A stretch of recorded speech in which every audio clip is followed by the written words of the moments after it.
cuando mi hermano decide comunicarles a mis papás que se va para el Casanare, mi papá se molestó mucho y trató de frenarlo y decirle, oiga, por favor, ¿cómo se le ocurre?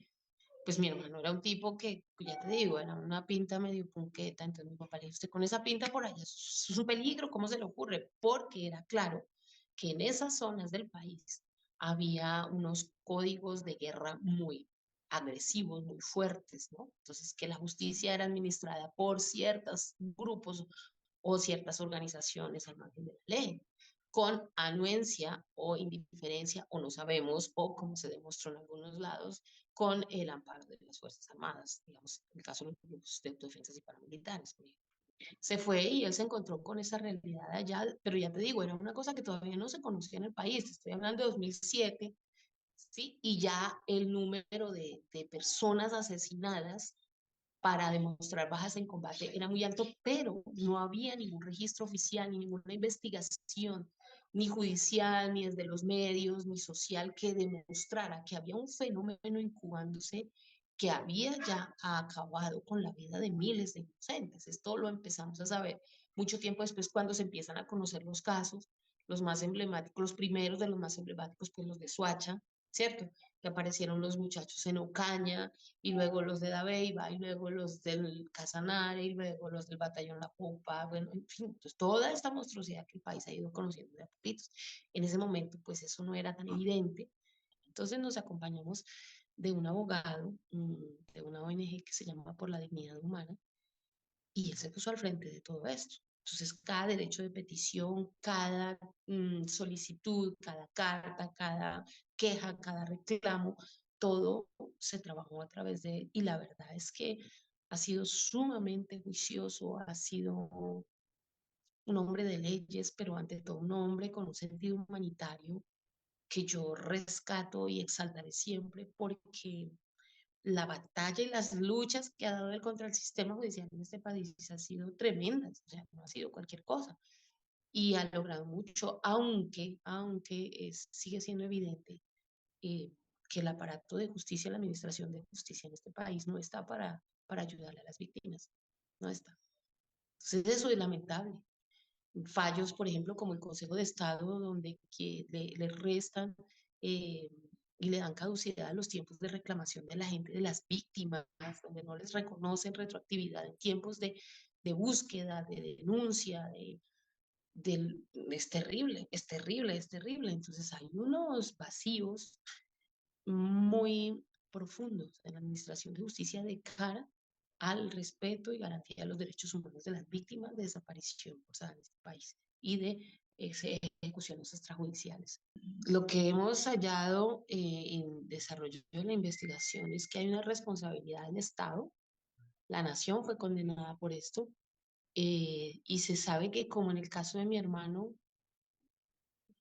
digamos que oficialmente son 6.402, pero eso es oficialmente y eso es un registro ya, digamos, quedado.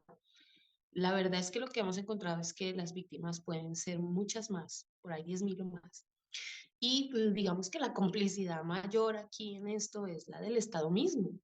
Es decir, el Estado está para protegerte y tiene sus organismos y sus mecanismos de protección para los ciudadanos, pero justamente fueron esos organismos, esos actores, los que asesinaron, desaparecieron, torturaron y demás a estas personas, entre ellas mi hermano.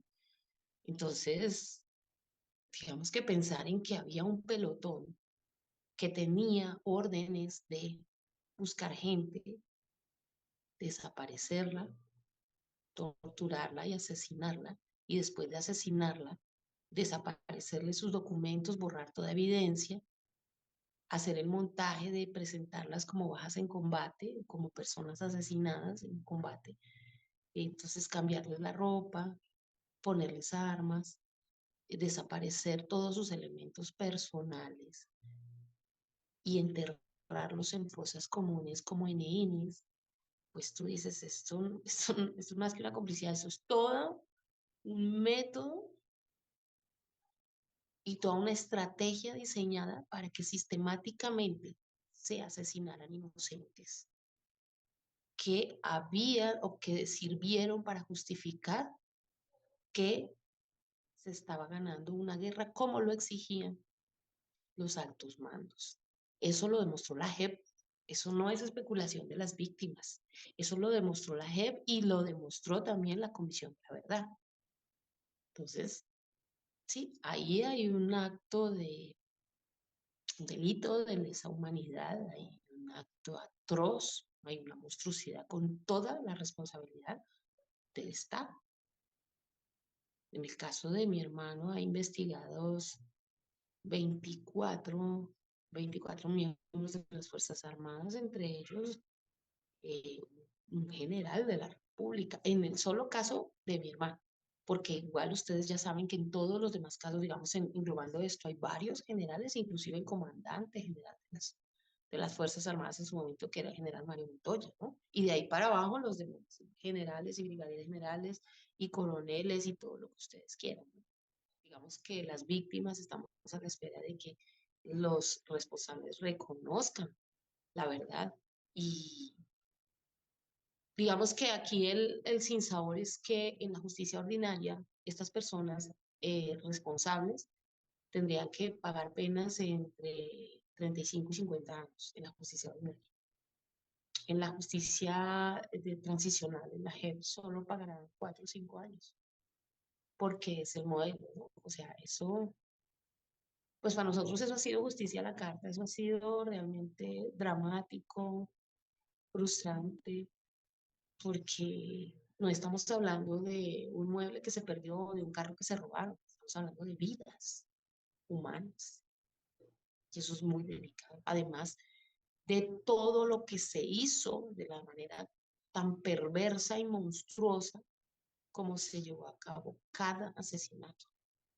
El tribunal al que le tocó asumir esto por el mandato de unos acuerdos de paz, pues diga que estos señores tienen que pagar solo 3 o 4 años, pues es una burla. Realmente yo creo que es insuficiente, que no se compadece ni con el dolor ni con la magnitud de la tragedia.